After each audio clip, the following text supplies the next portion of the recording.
ఇక్కడ social media మీద YCP మీద వారు మొదలైంది. రెండు ఆలోచనలు వారు మొదలు కాబోతుంది కాదు, మొదలైంది. నిన్నటి నుంచే వారు మొదలైంది. మహాన్యూస్ వేదికగా ఎవరైతే ఆ సోషల్ మీడియాకి మీరు నిన్న వారు మొదలు పెట్టారు కాబట్టి వాళ్ళకి చేసే విజ్ఞప్తి ఏంటి, వాళ్ళకి చేసే హెచ్చరిక ఏంటి? విజ్ఞప్తి ఏం లేదు, హెచ్చరికలే, ఓన్లీ హెచ్చరిక. ఎందుకంటే పైకి మీరు దాటారు.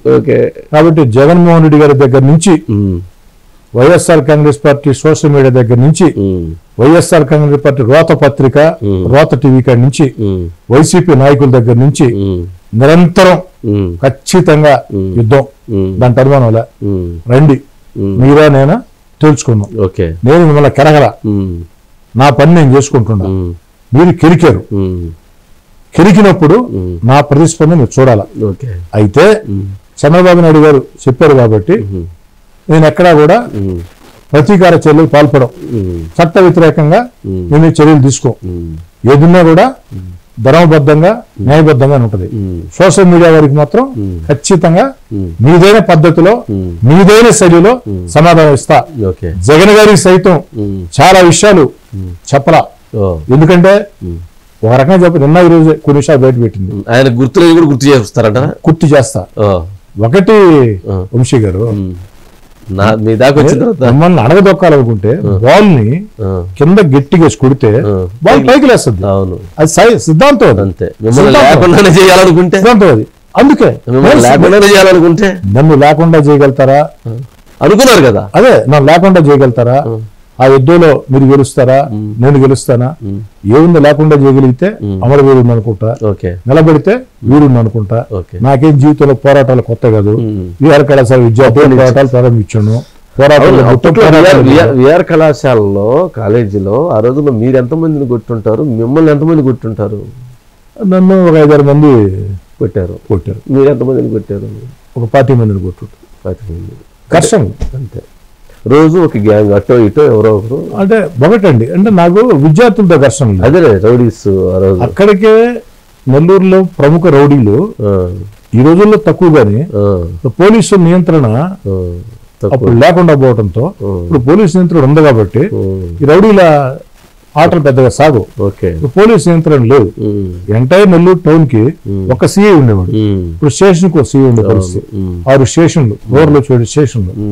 ఆ రోజుల్లో విద్యార్థులు ఆ స్కూల్లో ఫీజుల కోసం వాళ్ళ ముఖ్య గ్రామాల నుంచి వచ్చే విద్యార్థులు వాళ్ళు ఇళ్లలో డబ్బులు తీసుకుంటే ఇలా రావటం, వాళ్ళ దౌర్జన్యం చేయటం అలవాటుగా ఉండేది. నాకు ఇమేజ్ వచ్చింది అక్కడే. నేను తిరుక్కున్నా, అడ్డం తిరిగా. 18 ఏళ్ల విద్యార్థిగా డిగ్రీ ఫస్ట్ ఇయర్ లో 18 సంవత్సరాల విద్యార్థిగా ఈ రౌడీలకు వ్యతిరేకంగా పోరాడి వారి మీద దాడులు చేసి జైలుకి పోయిన. ఆ రోజే మొట్టమొదటి జైలు చూసాం. పోలీసు లాకప్ చూసింది మాత్రం 8th క్లాసే. ఎందుకంటే ఎమర్జెన్సీ ఎప్పుడు ఎత్తేసారు. ఇందిరాగాంధీ ఓడిపోయింది, మొరార్జీ దేశాయ్ గారు ప్రధానమంత్రి అయ్యారు. ఆ రోజు ఎమర్జెన్సీలో కేరళలో రాజన్ అనే ఒక విద్యార్థిని ఎన్కౌంటర్ చేశారు. అది ఎన్కౌంటర్ అదృశ్యం ఈ రోజు కూడా తేళ్ళ. ఆ రాజన్ మృతి మీద విచారణ జరిపించాలని ఎమర్జెన్సీ ఎత్తివేసిన తర్వాత జనతా పార్టీ అధికారంలోకి వచ్చిన తర్వాత విద్యార్థి సంఘాలు గొడవ చేస్తే విఆర్ఎస్ స్కూల్ 8th క్లాస్ నేను. ఆ 8th క్లాస్ విద్యార్థిగానే నేను నేరుగా అప్పుడు నాకు చిన్న పిల్లలు కాబట్టి ఆ రోజుల్లోనే అసలు పాలిటిక్స్ ఇవన్నీ ఎట్లా నాకు ఒక అలవాటు ఉండేది. ఏలే చిన్నప్పుడే మా తాత ఉండేవాడు, కోటమిరెడ్డి వెంకట సుబ్బారెడ్డి అని. రాజకీయాలంటే ఆసక్తి. ఇందిరాగాంధీకి బద్ద వ్యతిరేకి.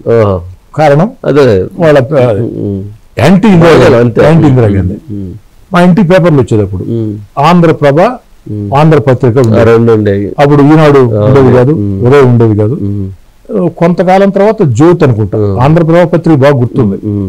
తర్వాత వారం నెల్లూరులో నవోగం, జమీన్ రైతు వచ్చి మా గ్రామానికి స్వాతంత్రం వచ్చినప్పటి నుంచి ఇప్పుడు దాకా మేమే సర్పంచ్లు. ఇప్పుడు దాకా ఓటం లేదు. ఒక్కోసారి ఏకగ్రీవం, ఒక్కోసారి పోటీ జరగద్ది. రిజర్వేషన్లు వస్తే మాకు సంబంధించిన వాళ్ళే సర్పంచులు. స్వాతంత్రం వచ్చినప్పటి నుంచి ఈ రోజు దాకా మా గ్రామంలో మేమే సర్పంచులు. అంటే మా చిన్నాయనలో, పెదనాయనలో, చిన్నమ్మలో మా నాన్న రాజకీయాలు దూరం ఉండేవాడు. మా నాన్న వద్దురా మనకి రాజకీయాలు, మనకు చాలు అనేవాడు.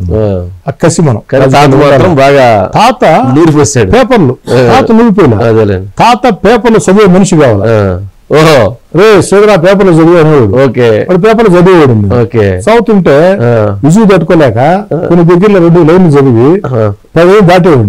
మా తాత వెంటనే ఉండి మధ్యలో చదవాల అది దాంతో జార్జి ఫెర్నాండెస్, మధు దండావతి, ఇందిరాగాంధీ, దేశ రాజకీయాల మీద రాజీవ్ సింగ్, పరిమళ నాగిరెడ్డి, ఒకటి కాదు జూపూడి విజ్ఞానారాయణ, అట్లా ఒకటి కాదు 2 చిన్న వయసులోనే బాగా అది అలవాటు అయిపోయి ఒక ఇదైనటువంటి ఒక ఇది.